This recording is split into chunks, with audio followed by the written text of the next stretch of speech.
할리우드 스타가 여성들의 몸에 직접 뜨거운 인드로 남자 이니셜을 새겨 넣었다면 믿으시겠습니까?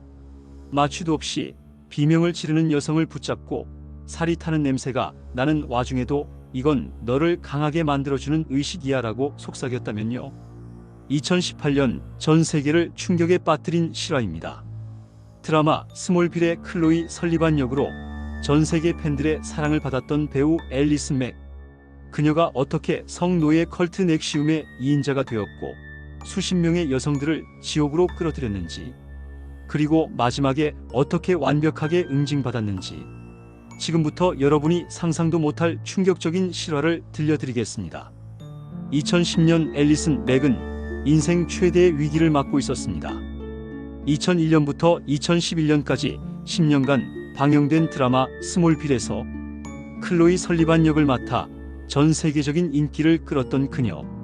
하지만 드라마가 끝나면서 갑자기 일거리가 끊어졌어요.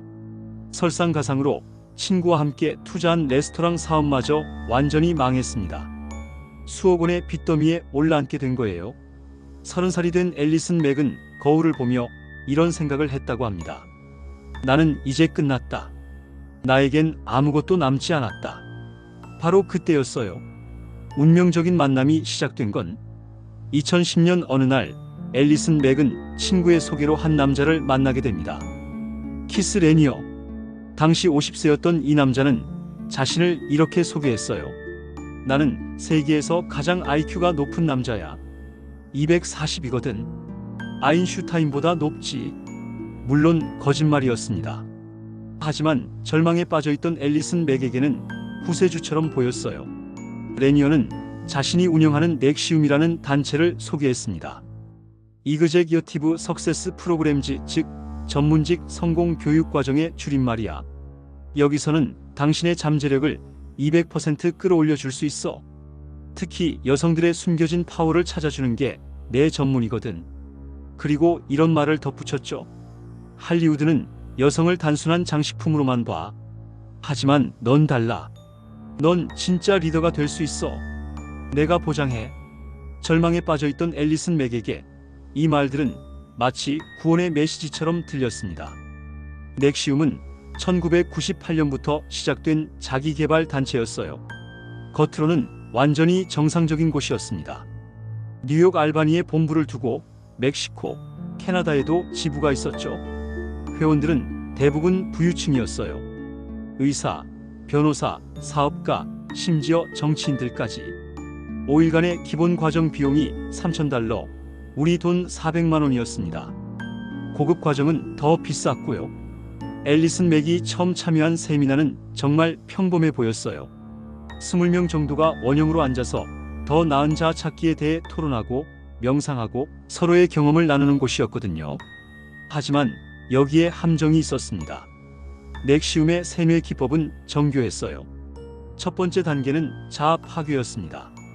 참가자들에게 자신의 모든 실패와 약점을 고백하게 만들었어요. 당신이 성공하지 못하는 이유는 당신 안의 한계 때문입니다. 그 한계를 인정해야 극복할 수 있어요. 앨리슨 맥은 드라마 종료 후에 절망감, 사업 실패, 연애 실패, 모든 걸 털어놨습니다. 두 번째 단계는 의존성 강화였어요. 당신 혼자서는 절대 이 문제들을 해결할 수 없어요. 하지만 우리가 도와드릴 수 있습니다. 키스 레니어가 특별히 당신을 도와줄 수 있어요. 세 번째 단계가 가장 교묘했습니다. 특별한 부여였거든요. 레니어는 앨리슨 맥에게 이렇게 말했어요. 넌 다른 사람들과 달라. 넌 진짜 리더의 자질이 있어. 나만이 그걸 알아볼 수 있고. 이 말에 앨리슨 맥은 완전히 넘어갔습니다. 2011년부터 앨리슨 맥은 넥시움에 완전히 빠져들기 시작했어요. 처음엔 월 1회 참석하던 게 주 1회가 되고 나중엔 거의 매일 알바니를 오가며 프로그램에 참여했습니다. 그리고 2012년 충격적인 일이 벌어져요. 앨리슨 맥이 키스 레니어와 연인 관계가 된 겁니다. 하지만 여기서 중요한 건 레니어에게는 이미 수십 명의 연인이 있었다는 거예요.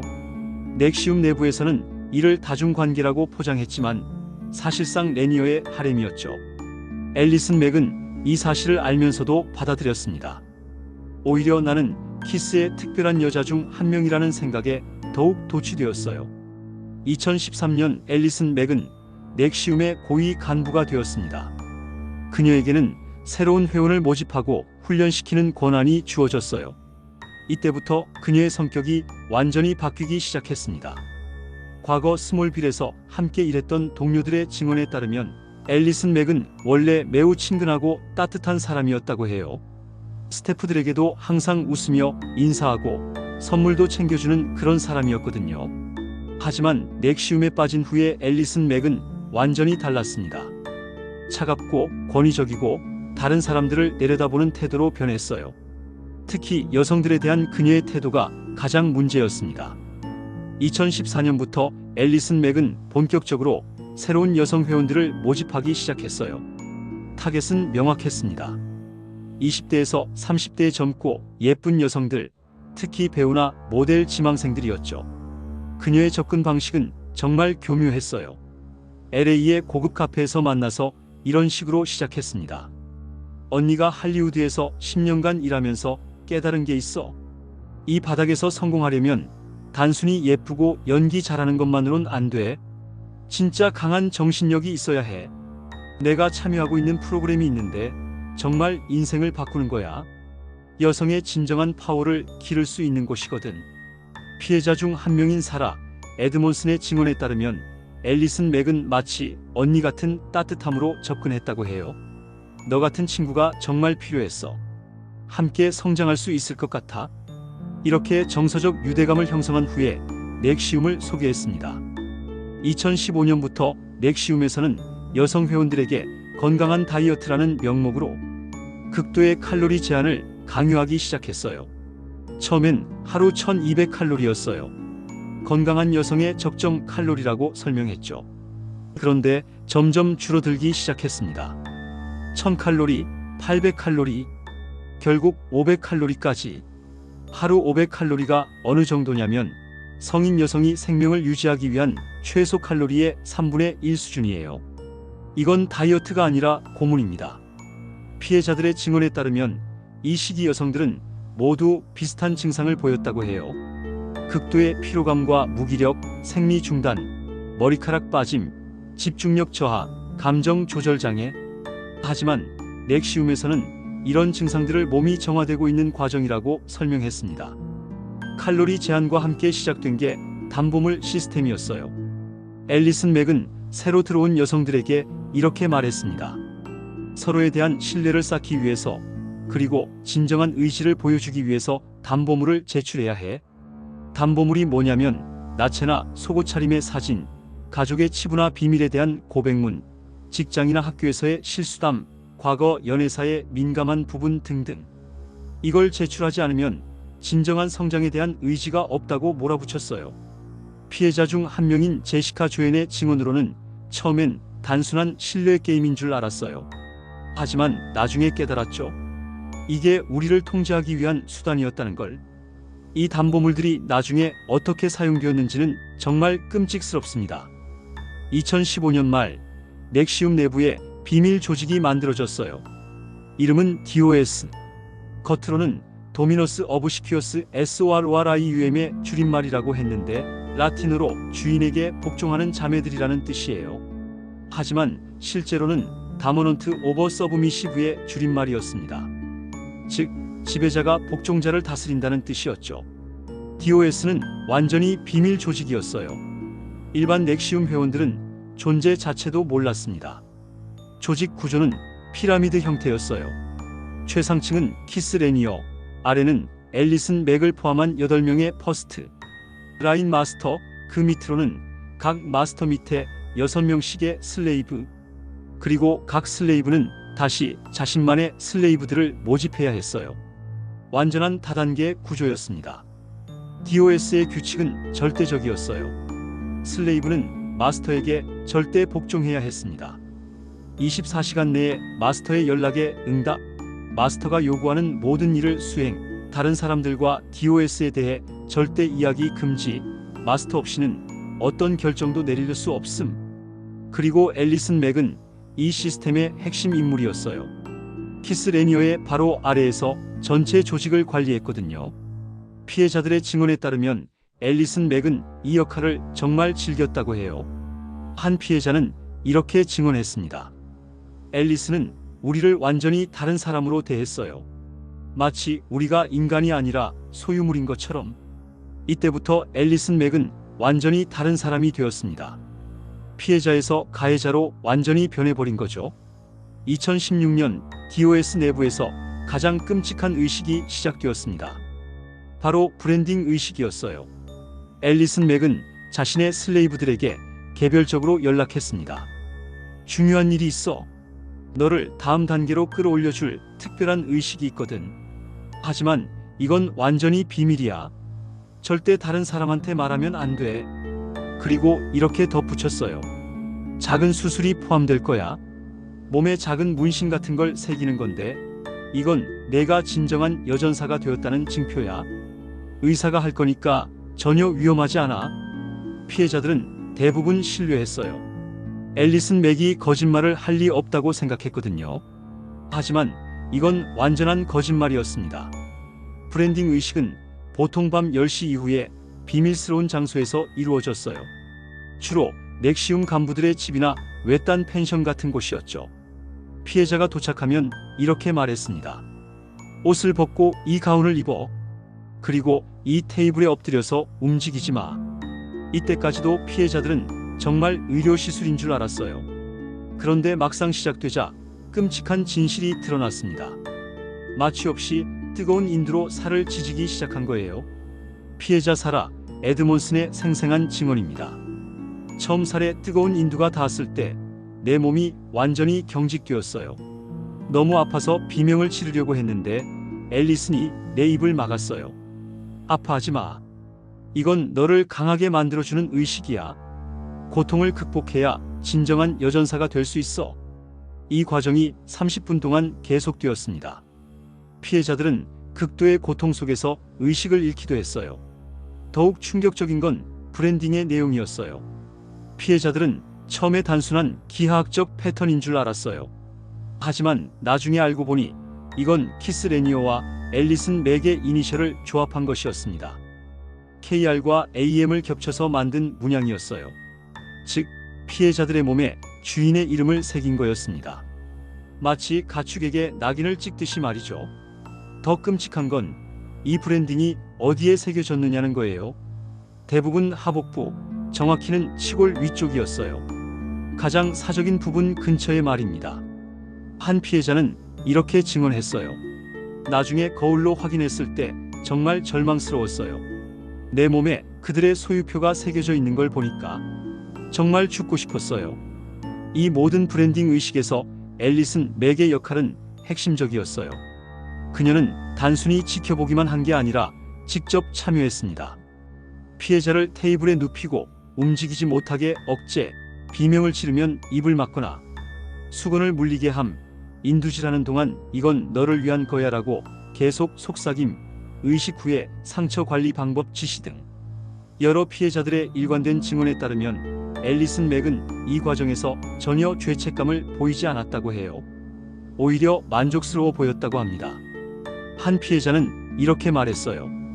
앨리슨이 내 비명 소리를 들으면서 미소를 짓고 있는 걸 봤어요. 그 순간 깨달았죠. 이 사람이 더 이상 나를 인간으로 보지 않는다는 걸. 2017년 초 드디어 한 명의 용감한 여성이 진실을 밝히기 시작했습니다. 바로 사라 에드몬슨이었어요. 사라는 원래 넥시움의 열성 신도였어요. 12년간 회원으로 활동하면서 캐나다 지부를 운영하기까지 했거든요. 하지만 DOS에 가입하면서 모든 게 바뀌었습니다. 2016년 10월 사라도 브랜딩 의식을 받았어요. 앨리슨 맥이 직접 진행한 의식이었죠. 하지만 사라는 다른 피해자들과 달랐어요. 그녀는 의식 직후부터 뭔가 잘못되었다는 걸 직감했습니다. 이건 치료가 아니야. 이건 고문이야. 상처가 아무는 과정에서 사라는 브랜딩의 진정한 의미를 깨달았어요. 그냥 기하학적 무늬가 아니라 키스 레니어와 앨리슨 맥의 이니셜이라는 걸 알게 된 거죠. 2017년 6월 사라는 뉴욕 타임즈의 탐사기자 베리 마이어에게 연락했습니다. 처음 통화에서 베리 마이어는 반신반의했어요. 너무 비현실적인 이야기였거든요. 할리우드 스타가 여성들을 성노예로 만든다고요? 브랜딩까지 한다고요? 하지만 사라는 결정적인 증거를 제시했습니다. 자신의 몸에 새겨진 브랜딩을 직접 보여준 거예요. 베리 마이어 기자의 후일 회고에는 이렇게 적혀 있습니다. 그 순간 모든 게 바뀌었어요. 이건 단순한 루머가 아니라 실제로 벌어진 일이라는 걸 확신했죠. 사라의 용기에 감명받은 다른 피해자들이 하나둘씩 나서기 시작했어요. 제시카 조엔, 니콜 클로인, 도멘 익다 등등 총 15명의 여성들이 자신들의 경험을 증언하기로 했습니다. 2017년 10월 17일 뉴욕 타임즈에 폭탄 기사가 실렸어요. 제목은 인사이드 어 시크러티브 그루프 웨어 위먼 아 브랜디드 여성들에게 낙인을 새기는 비밀 조직 내부. 부제목은 스몰빌 배우 앨리슨 맥이 연루된 성노예 컬트의 실상. 기사는 전 세계적으로 엄청난 파장을 일으켰어요. 소셜미디어에서는 넥시움과 앨리슨 맥 해시태그가 트렌딩되었고 방송국들은 연일 이 사건을 다뤘습니다. 특히 스몰빌 팬들의 충격은 말할 수 없었어요. 자신들이 사랑했던 클로이 설리반이 실제로는 성노예 컬트의 2인자였다니. 뉴욕 타임즈 기사가 나온 지 일주일 만에 FBI가 움직이기 시작했어요. FBI 뉴욕 지부는 즉시 사이버 범죄 및 인신매매 전담팀을 투입했어요. 이건 단순한 사기 사건이 아니라 조직적인 성범죄 사건이라고 판단한 거였습니다. FBI의 수사는 정말 치밀했어요. 먼저 피해자들의 증언을 바탕으로 수사관들이 브랜딩 의식 장소들을 급습했습니다. 앨리슨 맥의 집에서 발견된 물건들은 브랜딩용 인두기 여러 개, 피해자들의 나체 사진 수백 장, 담보물로 수집된 개인정보 파일들, DOS 조직도와 규칙서, 키스 레니어와의 음성 녹음 파일들. 특히 충격적이었던 건 앨리슨 맥이 직접 작성한 슬레이브 관리 매뉴얼이었어요. 수사망이 좁혀오자 키스 레니어와 앨리슨 맥은 도주를 시도했어요. 2017년 11월 이들은 갑자기 모든 자산을 정리하고 멕시코로 향했습니다. 푸에르토 바야르타의 한 고급 리조트에 숨어든 거죠. 하지만 FBI는 이미 이들의 동향을 파악하고 있었어요. 2018년 3월 25일 드디어 검거 작전이 시작되었어요. 키스 레니어는 멕시코 연방경찰에 의해 체포되었고 즉시 미국으로 송환되었습니다. 앨리슨 맥의 체포는 더욱 드라마틱했어요. 2018년 4월 20일 오전 6시 FBI 요원들이 브루클린에 있는 그녀의 아파트를 급습했습니다. 앨리슨 맥은 잠옷 차림으로 체포되었어요. 2019년 4월 뉴욕 연방법원에서 역사적인 재판이 시작되었어요. 법정에는 수백 명의 기자들과 피해자 가족들이 몰려들었고 전 세계 언론이 생중계했습니다. 재판에서 가장 충격적이었던 건 피해자들의 증언이었어요. 사라 에드몬슨이 법정에서 자신의 브랜딩 상처를 공개했을 때 방청석에서 흐느끼는 소리가 들렸어요. 앨리슨 맥은 제가 비명을 지르는 걸 보면서 미소를 지었습니다. 그리고 이렇게 말했어요. 이건 널 강하게 만들어줄 거야. 고통을 견디는 법을 배워. 또 다른 피해자 제시카 조엔의 증언으로는 앨리슨은 저에게 하루 500칼로리만 섭취하라고 강요했어요. 제가 기절할 정도로 허약해져도 이건 정신력을 기르는 훈련이라고 했습니다. 15명의 피해자가 차례로 증언대에 섰고 모든 증언이 일치했어요. 재판이 진행되면서 앨리슨 맥에게 놀라운 변화가 일어났어요. 처음에는 나도 피해자였다며 무죄를 주장했지만 점점 진실을 인정하기 시작한 거예요. 2019년 8월 앨리슨 맥은 갑자기 변호인을 통해 유죄를 인정한다고 발표했어요. 법정에서 앨리슨 맥이 직접 한 말입니다. 저는 제가 한 일들에 대해 깊이 후회하고 있습니다. 키스 레니어에게 조종당했다는 것은 변명이 될 수 없습니다. 저는 능동적으로 다른 여성들을 해쳤고 그에 대한 책임을 져야 합니다. 이 순간 방청석의 피해자 가족들이 박수를 쳤어요. 2019년 6월 키스 레니어에게 먼저 판결이 내려졌어요. 판사는 이렇게 선고했습니다. 피고 키스 레니어, 당신은 여성들의 신뢰를 악용하여 끔찍한 범죄를 저질렀습니다. 이에 종신형을 선고합니다. 키스 레니어는 현재 애리조나 주 플로렌스의 ADX 슈퍼맥스 교도소에 수감되어 있어요. 여기는 테러리스트들이나 최고 위험 범죄자들만 수감되는 곳입니다. 2021년 6월 30일 드디어 앨리슨 맥에게 최종 판결이 내려졌어요. 판사는 3년의 징역형을 선고했습니다. 최대 종신형까지 가능했던 것에 비하면 상당히 관대한 판결이었어요. 그 이유는 앨리슨 맥이 수사에 적극 협조했고 진심으로 반성하는 모습을 보였으며 자신도 어느 정도는 피해자였다는 점을 인정받았기 때문입니다. 하지만 판사는 이렇게 덧붙였어요. 피고는 피해자로 시작해서 가해자가 되었습니다. 그 선택의 책임을 반드시 져야 합니다. 출소일은 2024년 7월입니다. 하지만 그녀의 인생은 이미 완전히 망가졌어요. 할리우드 복귀는 영영 불가능, 수억 원의 민사 배상금 부담, 평생 성범죄자로 등록, 사회적 내장. 더욱 통쾌한 건 피해자들의 승리였어요. 사라 에드먼스는 현재 컬트 피해자 지원 단체를 운영하고 있고 다른 피해자들도 각자의 새로운 삶을 찾아가고 있어요.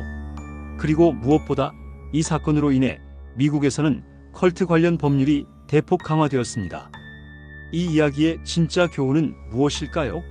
첫째, 아무리 유명하고 성공한 사람이라도 악한 선택을 하면 반드시 대가를 치르게 된다는 것. 둘째, 피해자들의 용기 있는 고발이 얼마나 중요한지. 셋째, 정의는 늦을 수는 있어도 결코 사라지지 않는다는 것. 앨리슨 맥은 할리우드 스타에서 성범죄자로 완전히 몰락했어요. 하지만 그녀가 해친 피해자들은 용기를 내어 진실을 밝혔고 결국 정의가 승리했습니다. 현재도 전 세계에는 수많은 컬트들이 존재하고 있어요. 하지만 넥시움 사건은 이들에게 명확한 메시지를 전달했습니다. 당신들의 범죄는 반드시 밝혀질 것이고 그에 합당한 처벌을 받게 될 것이다. 여러분도 혹시 주변에서 이상한 자기개발 단체나 종교 단체를 만난다면 오늘 이야기를 꼭 기억해 주세요. 지금까지 넥시움 컬트의 충격적인 실화를 들려드렸습니다. 구독과 좋아요, 알림 설정 부탁드려요.